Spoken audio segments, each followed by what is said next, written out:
in this region? Okay.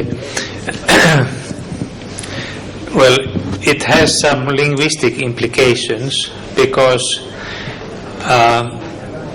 in the Vedic texts, right from the Rig Veda, and also in cognate Iranian texts and other Indo-European traditions, horse plays a very important role. Now,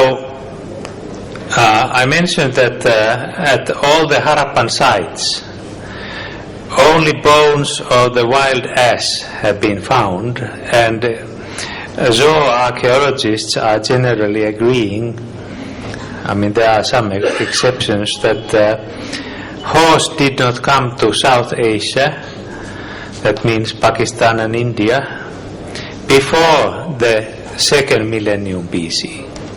Now, Indus civilization is already in the 3rd millennium. So, during the time of Indus civilization, there were no horses. So,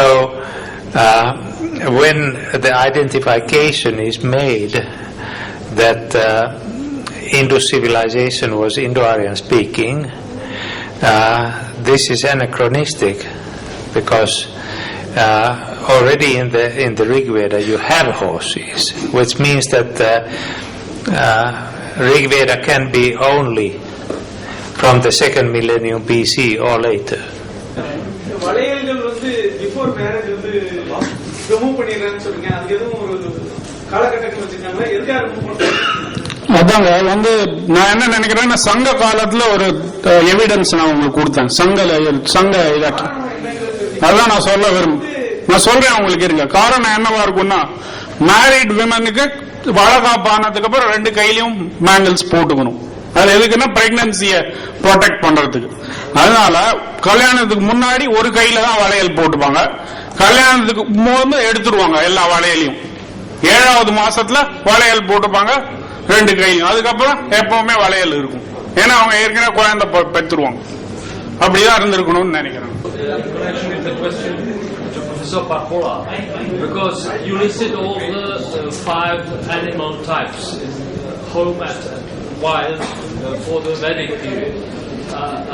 Do you think there is a way also to go back in time and discuss some of these animals at least in connection with the respective Harappan or something, or is there any need or any possibility? Well,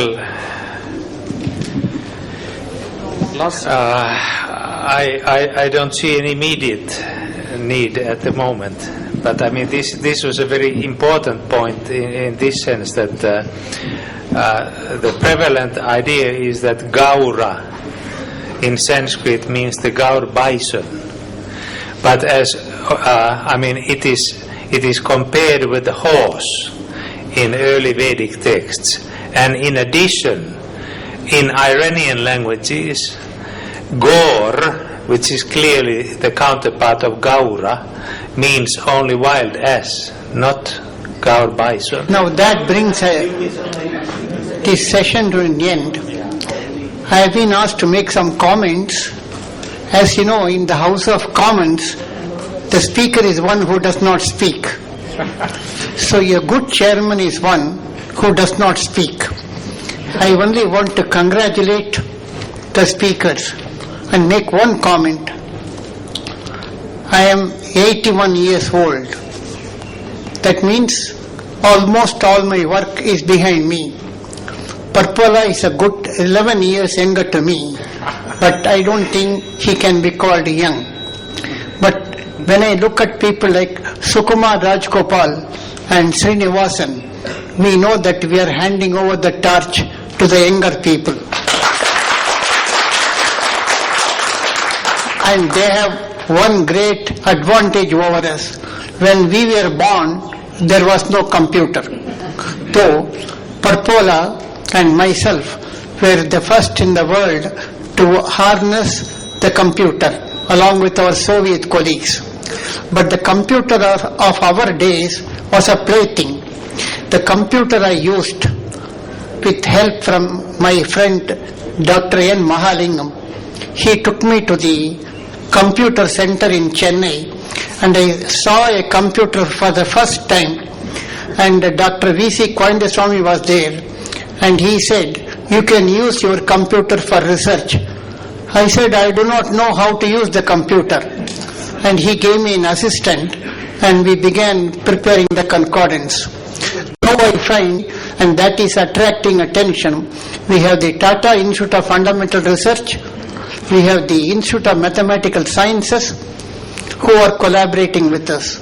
Similarly, in Japan, they have an Indus Research Center with which Professor Parpola has been collaborating. So I am sure with the passage of time, the problem would be solved. When someone asked the person who climbed Everest first, he said, "Why did you climb Everest?" He said, "Because it is there." So the Indus script is a challenge, and the human intelligence is such that it will not let go the challenge without a solution. The solution will emerge, but most probably from my younger colleagues. Thank you all.